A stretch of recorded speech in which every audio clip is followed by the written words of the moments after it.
Donc plus on devient efficace dans la multiplication de l'argent, plus on perd du sens. Alors, est-ce que ça a du sens, par exemple, de dire que General Motors, je prends juste cet exemple, est efficace parce qu'ils ont fait 23, 24 milliards de dollars de profit net dans la dernière décennie, mais en même temps, ils ont fait 300 000 chômeurs. Alors, est-ce que ça a du sens? D'un côté, on dit General Motors est efficace, mais que veut dire cette efficacité?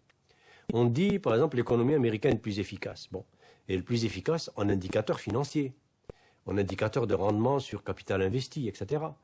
Mais jamais les États-Unis n'ont eu autant de gens qui vivent au-dessous du seuil de pauvreté à l'américaine, bien sûr.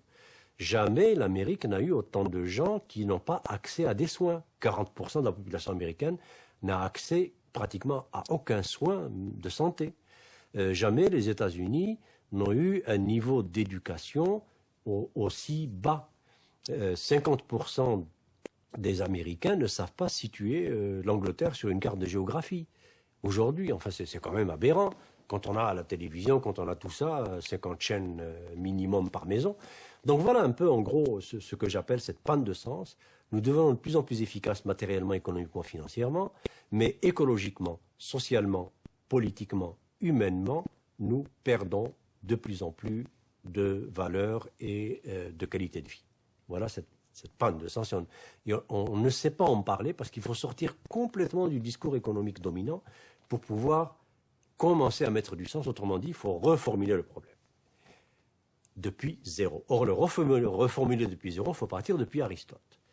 Aristote déjà avait dit, attention, ne confondez pas l'économique, qui vient de l'oikos nomia, la maison et la norme de conduite de la maison et de la communauté, avec la crématistique et créma athos, l'accumulation de l'argent.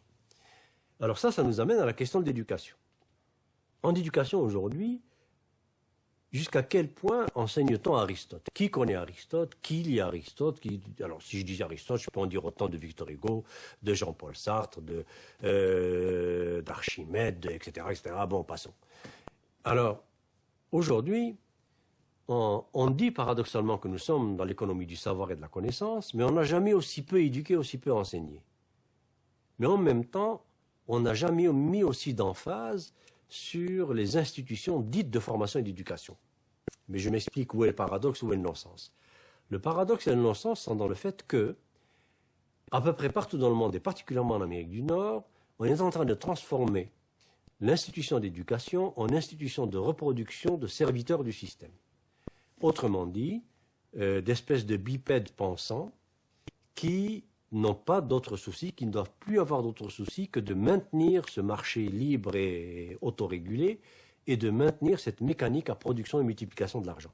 C'est ce qu'on appelle l'employabilité, c'est ce qu'on appelle former des employables, c'est ce qu'on appelle réformer l'éducation depuis le primaire jusqu'à l'universitaire pour former des gens qui trouvent leur place sur le marché du travail. Or ça, c'est horrible. Est-ce qu'aujourd'hui un Victor Hugo serait employable? Est-ce qu'aujourd'hui un Socrate serait employable? Est-ce qu'aujourd'hui un Paul Verlaine, un Rimbaud serait employable? Non. Donc il n'y en aurait pas. Mais que serait l'humanité sans Socrate, sans Aristote, sans Rimbaud, sans Verlaine, sans Victor Hugo? Que serait l'humanité sans ces gens-là? Nous serions des animaux. Alors aujourd'hui, sous prétexte que ce n'est pas employable, que le marché n'en veut pas, eh bien, on ne forme plus de poètes, on ne forme plus de gens de littérature, on ne forme plus de gens de mathématiques pures, on ne forme plus de gens de physique théorique, on ne forme que ce que l'industrie, l'entreprise financière veut pour alimenter la machine à multiplier l'argent. Alors, qu'est-ce que c'est ces employables?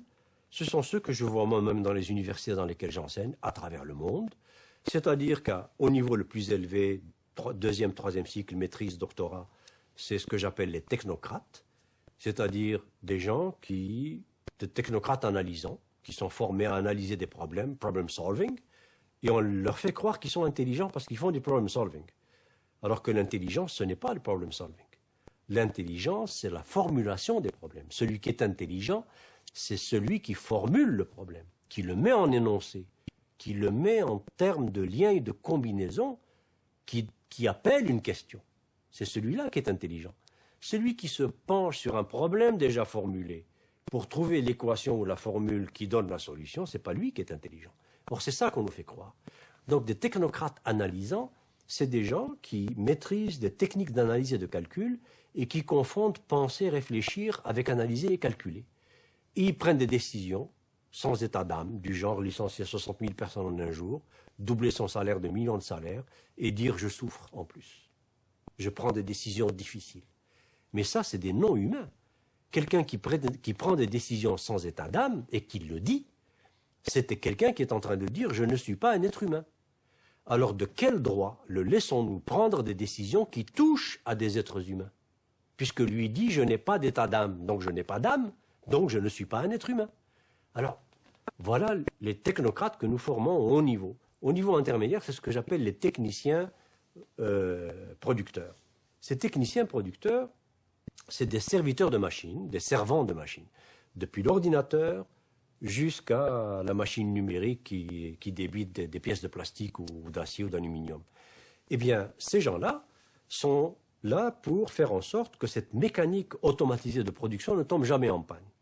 Et tout ce qu'on leur demande comme connaissance, c'est la logique de la machine ou de la série de machines dont ils ont la garde.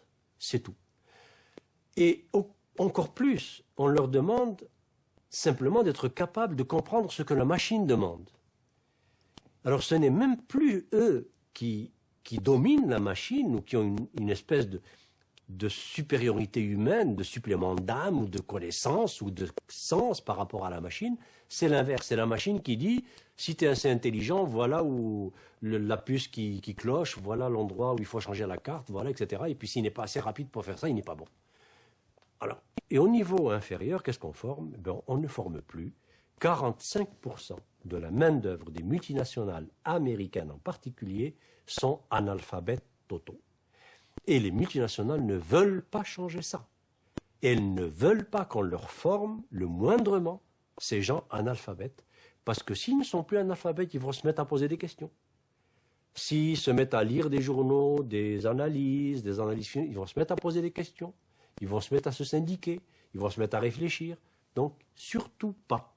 Alors, nous avons aujourd'hui, particulièrement en Amérique du Nord et aux États-Unis encore plus, des diplômés du primaire et du secondaire qui sont à peu près dans une proportion qui est assez hallucinante, qui atteint chez nous en tout cas 1 sur 4 au Québec, et aux États-Unis, si on regardait les vrais chiffres, je suis sûr qu'on approcherait de la même proportion, sinon plus, qui sont diplômés et qui sont analphabètes, qui savent à peu près ni lire ni écrire, mais ils ont un diplôme. Et ce diplôme primaire ou même secondaire, ils l'ont obtenu par l'ancienneté, tout simplement par la présence et par l'âge.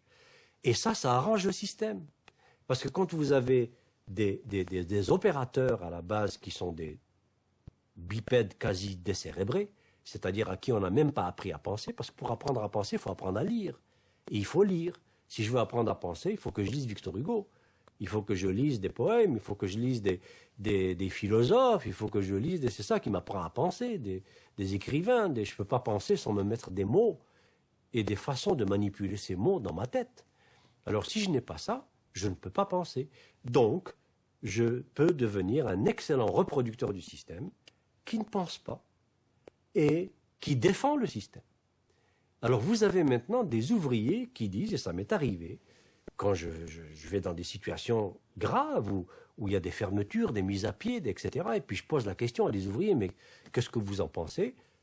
Très souvent, ils me disent, c'est la loi du marché, c'est la compétitivité, il faut qu'on soit plus compétitif que les Japonais, sinon ils deviennent les défenseurs du système qui est en train de les broyer.